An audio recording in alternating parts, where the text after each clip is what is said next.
ఇప్పుడు వాళ్ళ పరిస్థితి ఎట్లా సార్ మరి? సార్ చెప్పండి సార్, ఇప్పుడు వాళ్ళ పరిస్థితి ఏంటి చెప్పండి. ఇన్ఛార్జ్ డాక్టర్ మీరే కదా ఇక్కడ?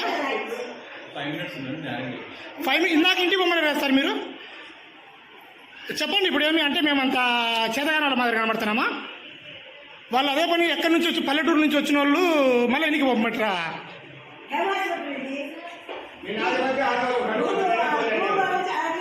చూడండి ఆ ముసలామె పెద్ద అంత దూరం నుంచి వచ్చింది తెలుసు సార్. ఏమా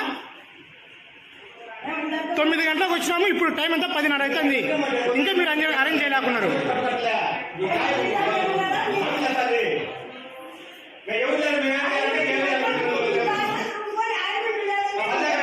డాక్టర్ దగ్గరికి పోతే ఎవరు ఏం చేయాలి మేము అని డాక్టర్ అంటున్నాడు. రోజు నాకు వస్తారంటే మళ్ళీ 10:30కి మళ్ళీ పోతే ఎవరు లేదు ఏం చేయాలి అని గట్టిగా గదురుకున్నాడు.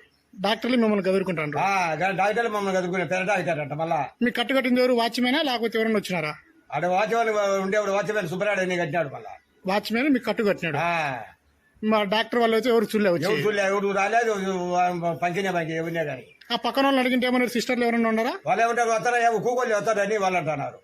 వాళ్ళు కూడా అట్లే చెప్తాను. వాళ్ళు కూడా అట్లే చెప్తున్నారు. డాక్టర్ రావట్టారు, వాళ్ళు అవ్వటంటున్నారు. ఏమైంది నీకు? నాకు ఆనే చీకులు బలమైంది, అది గాయం. ఆపరేషన్ చేసిన బాగానే కమలాపురంలోనే చేసి 4 రోజులు 5 రోజులు అవుతుంది. అంటే డైలీ పోవాలన్నా మీరు? డైలీకి పోవాలి నేను కట్టుకు. నేను ఆదివారం బాలే ఇప్పుడు మళ్ళీ పొద్దు మంటలు వేస్తానే అని డాక్టర్ ఎవరు లేరు ఏమి చేయాలని గదురుకుంటున్నాడు. సరే సార్, ఏం చేయాలి మేము?